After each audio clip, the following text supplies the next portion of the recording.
Entire financial ఇయర్కు 6,857 కోట్ల రూపాయల revenue సర్ప్లస్తో బడ్జెట్ను ప్రవేశపెడితే ఏం కష్టపడ్డాడండి రేవంత్ రెడ్డి గారు. వాహ్, లాజవాబ్. కిరీటం పెట్టాలా, కత్తి చేతికిచ్చి సన్మానం చేయాలి రేవంత్ రెడ్డిని. ఏం సాధించిండయా అంటే 12,289 కోట్ల రూపాయల డెఫిసిట్ చూపెడుతున్నాడు. 3 నెలల కింద ప్రవేశపెట్టిన బడ్జెట్లో 6,857 కోట్ల రూపాయల సర్ప్లస్ బడ్జెట్ అని చెప్పని ప్రవేశపెడతాడు. 3 నెలల్లో డెఫిసిట్ కాస్త నాట్ జస్ట్ 6,000 crores, 12,289 కోట్ల రూపాయల డెఫిసిట్. ఇది మోసం కాదా, దగా కాదా? సిఏజీ చంపబలగొట్టినాకనైనా మీకు బుద్ధి రాదా? ఒళ్ళు దగ్గర పెట్టుకొని మీరు పరిపాలన చేయరా అని చెప్పని నేను ఇవాళ ముఖ్యమంత్రి గారిని ప్రశ్నిస్తా ఉన్నాను. ఇకపోతే రెవెన్యూ రిసిప్ట్స్ ప్రధానమైనటువంటి ఒక పనితీరు. నేను పెద్ద పటేల్ అని చెప్పుకుంటాడు రేవంత్ రెడ్డి గారు. పెద్ద పనితీరు ఉన్నది. నాకంటే గొప్ప మొగోడే లేడు, నాకంటే గొప్ప పరిపాలన దక్షుడే లేడు. నేను గొప్ప దేశాల్లో 4-5 ముఖ్యమంత్రులను చేస్తున్నా, కాంగ్రెస్ పార్టీని మొత్తం నడుపుతున్నా అని చెప్పని గొప్ప గొప్ప జబ్బలు దర్చుకునే రేవంత్ రెడ్డి గారు రెవెన్యూ రిసిప్ట్స్ తతంగం చూద్దాం మనం. 2,41,263 కోట్ల రూపాయల రెవెన్యూ రిసిప్ట్స్ ఆయన టార్గెట్గా పెట్టుకుంటే ఆయన ఈ 3 నెలల్లో సాధించింది కేవలం 17% మాత్రమే. దాదాపు 17,790 కోట్ల రూపాయల deficit even in the revenue receipts. ఏం పరిపాలన మరి మీది? రోజు బ్యారోమీటర్ పెట్టుకున్నట్టు పెట్టుకోవాలి ముఖ్యమంత్రి అంటాడు. ఏ సెక్టర్లో ఎన్ని రిసిప్ట్స్ తగ్గుతున్నాయి, ఎందుకు తగ్గుతున్నాయి, ఎట్లా పెంచాలా అని చెప్పని నేను చూసిన కేసీఆర్ గారిని. అట్లా రోజు కూర్చుంటుండే ఆయన. What are the department wise revenue receipts అని చెప్పని ఆ చీఫ్ సెక్రటరీని, అడ్వైజర్ అందరిని కూర్చొని నేను ప్రగతి భవన్లో ఉన్న అతి తక్కువ కాలంలో నేను చూసిన లాస్ట్ డేస్. నువ్వేం చేస్తున్నావు Revanth Reddy? Why is that in 3 months of time? నేను చెప్పేది 3 నెలల ముచ్చట కాదు, 3 ఏళ్లకి ఇట్లే ఉన్నది. స్పెసిఫిక్గా సిఏజీ రిపోర్ట్ చెప్పింది కాబట్టి నేను మీ దృష్టికి తీసుకొచ్చే ప్రయత్నం చేస్తా ఉన్నా. ట్యాక్స్ రెవెన్యూ 1,81,367 కోట్లు పెడితే వచ్చింది 38,447 కోట్ల రూపాయలు, అంటే 21%. జిఎస్టీ ఈజ్ అన్ ఇండికేషన్ అన్న, కేర్ఫుల్గా అయినండి. GST is an indication of the consumption capacity of the society. GST ఎంత పెరిగితే అంత consumption capacity, expenditure of the public కూడా, సొసైటీలో ఖర్చులు కూడా పెరిగినట్టుగా లెక్క అవుతుంది. తద్వారా జిఎస్టీ వస్తుంది. ఎందుకు జిఎస్టీ తగ్గుతా ఉంది రాష్ట్రంలో? 22% ఎందుకు నువ్వు టార్గెట్ రీచ్ అవుతున్నావు అంటే ఆర్థికంగా రాష్ట్రం అతలాకుతలం కావడం వల్ల ప్రజల యొక్క పర్చేస్ కెపాసిటీని కూడా రేవంత్ రెడ్డి ఆగం చేసి పడేసినాడు. జిఎస్టీ తగ్గిపోయింది. ఒకప్పుడు రిజిస్ట్రేషన్ డిపార్ట్మెంట్ అద్భుతమైన డిపార్ట్మెంట్, రియల్ ఎస్టేట్ రంగాన్ని అతలాకుతలం చేసి పడేసిండు.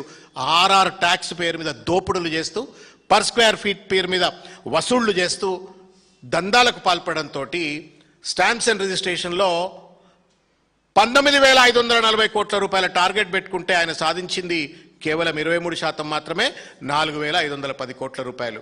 నేను అడుగుతా ఉన్నాను, ఎట్లా high rising towers of Ponguleti Raghava constructions, Aparna constructions, లేకపోతే ఇంకా పెద్ద పెద్దోళ్ళ కన్స్ట్రక్షన్ ఆదిత్యాలో ఇంకెవడో పెద్ద పెద్దోళ్ళ కన్స్ట్రక్షన్ కంపెనీలన్నీ హై రైజింగ్ టవర్లు కడుతున్నాయి, అడ్వాన్స్ బుకింగ్లు అయిపోతున్నాయి, వాటి స్టాంప్స్ అండ్ రిజిస్ట్రేషన్ అంత భర్తీ అయిపోతున్నది. మరి ఇక్కడ ఎందుకు మిగతా కన్స్ట్రక్షన్ కంపెనీకి సంబంధించినవి ఎందుకు కావట్లేవు? ఎక్కడ లోపం ఉంది? నువ్వు ఇన్సెంటివైజేషన్లో లోపం ఉందా, లేకపోతే నీ రియల్ ఎస్టేట్ పాలసీలో లోపం ఉందా, కన్స్ట్రక్షన్ ఇండస్ట్రీ పాలసీలో లోపం ఉందా? ఏం లోపం ఉంది రేవంత్ రెడ్డి గారు? సమాధానం చెప్పాలని చెప్పి నేను కోరుతా ఉన్నాను. ఒక్క దగ్గర కాదు, సేల్స్ ట్యాక్స్ నేను ఇంతకుముందు చెప్పిన కన్జంప్షన్ కెపాసిటీకి సంబంధించిన అంశం మీద 38,105 కోట్లు పెట్టుకున్నాడు. వచ్చింది ఎంత అంటే 9,250 కోట్లు, అంటే దగ్గర దగ్గర 24% ఏదో వచ్చింది. ఇక ఎక్సైజ్ డ్యూటీ మీరు కేర్ఫుల్గా వినాలని కోరుతున్నాను. మనందరికీ తెలుసు, తెలంగాణ వ్యాప్తంగా ఉన్నటువంటి ఒక పల్లెల్లో ఉన్న ప్రజలందరికీ కూడా తెలుసు, బెల్ట్ షాపులు కాదు, పల్లెల్లో కాదు, ఇవాళ దేవుని గుళ్ళ దగ్గర జనాభా లేరు, వైన్ షాపుల దగ్గర లైన్లు కట్టి మందు బాటిల్ కొనుక్కపోతున్నారు. దాని అర్థం ఏంటి? ఎక్సైజ్ రెవెన్యూ ఎట్లయితే బార్లు తీరినటువంటి ఒక జనాభా వైన్ షాపుల దగ్గర, బార్ షాపుల దగ్గర ఉంటుందో అట్లా ఎక్సైజ్ డ్యూటీ రెవెన్యూ కూడా రాష్ట్ర ఖజానాకు రావాలా. ఆడ లైన్ పెరిగితే ఇక్కడ ఖజానా రావాలా, ఆడ సీసలు ఎక్కువ అమ్మితే ఇక్కడ ఖజానా రావాలా. ఎందుకు ఖజానా రావట్లేదు రేవంత్ రెడ్డి గారు సమాధానం చెప్పాలని చెప్పి నేను కోరుతా ఉన్నాను. 27,668 కోట్ల రూపాయలు టార్గెట్ పెట్టుకుంటే కేవలం 18% మాత్రమే ఈ 3 నెలల్లో సాధించిండు. నేను అడుగుతా ఉన్నాను రేవంత్ రెడ్డి గారిని, ఎక్కడ పోతా ఉంది ఈ సంపద? ఏమైనా లిక్కర్ సిండికేట్లు ప్రభుత్వంతో కుమ్మక్కైపోయి దొంగ సరుకేమైనా అమ్ముతుంటే మీరు గుడ్డిగుర్రం పళ్ళు దోవినట్టుగా రాష్ట్ర ఖజానాను లీక్ అయ్యేటువంటి రీతిలో కరప్షన్కు పాల్పడుతున్నారో సమాధానం చెప్పాలని చెప్పని కూడా నేను కోరుతా ఉన్నాను. అట్లెట్లా వైన్ షాపుల ముందు లైన్లు పెరుగుతాయి, కిక్కిరిసిన జనాభా వైన్ షాపుల దగ్గర బార్ షాపుల దగ్గర ఉంటారు, మరి ఏ రకంగా ఎక్సైజ్ రెవెన్యూ తగ్గిపోతుందో రేవంత్ రెడ్డి గారు సమాధానం చెప్పాలా, ఈ ప్రభుత్వం సమాధానం చెప్పాలా అని చెప్పని కోరుతా ఉన్నాను. నేను ఇకపోతే నాన్ ట్యాక్స్ రెవెన్యూ కూడా చూడండి నన్ను ఈ తమాషా. 35,730 కోట్ల రూపాయల టార్గెట్ పెట్టుకుంటే మీకు కాగితం కూడా ఇచ్చిన ఒకసారి చూడండి. దాంట్లో ఇవాళ ఈ 3 నెలల్లో రియలైజ్ అయింది 7.55% మాత్రమే. మీరు చూసినారు కాళేశ్వరం దగ్గర కూడా కిలోమీటర్ల కొద్దీ లారీలు పెట్టి ఇసుక దొబ్బకపోతా ఉన్నారు గోదావరి నదిలో. మనం చూసినాం ఈ లాస్ట్ 3 monthsలో కిలోమీటర్ల కొద్ది లారీలను లైన్లో నిలబెట్టి ఇసుక దోసుకుపోయినరు. ఎక్కడ పోతుంది ఈ సంపద అంతా? Non tax revenue essentially falls into sand mining అంతా కూడా ఇంట్లోనే రావాలా. ఎవడు దొబ్బక తింటున్నాడు ఈ పైసలన్నీ? ఎక్కడ లీకేజ్ అవుతున్నాయి? ఏ దోపిడీ వ్యవస్థ ఇవాళ రాష్ట్రం యొక్క ఖజానాను గాది కింద పందికొక్కులు లెక్క దోచుక తింటున్నారో సమాధానం చెప్పాలని చెప్పని నేను కోరుతా ఉన్నాను. ఇంకొక విషయం, గ్రాంట్ ఇన్ ఎయిడ్ కాంట్రిబ్యూషన్స్ గురించి నేను చెప్పదలుచుకున్నాను. దయచేసి పేషెంట్గా అయినాలని కోరుతున్నా. 24,166 కోట్ల రూపాయలు టార్గెట్ పెట్టుకున్నాడు grant in aid, which essentially comes from the government of India.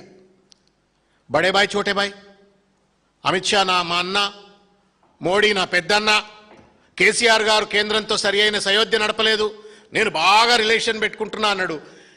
75 సార్లు ఢిల్లీకి పోయిండు. బడేబాయ్ చోటేబాయ్ సంబంధం నేర్పుతాడు, కాంగ్రెస్ సిద్ధాంతాలకు వ్యతిరేకంగా బీజేపీతో సత్సంబంధాలు నేర్పుతాడు. 78 సార్లు ఢిల్లీకి పోయిన రేవంత్ రెడ్డి గారు సాధించినటువంటి ఒక గ్రాంట్ ఇన్ ఎయిడ్ కాంట్రిబ్యూషన్స్ ఎంతయా అంటే 5.7%.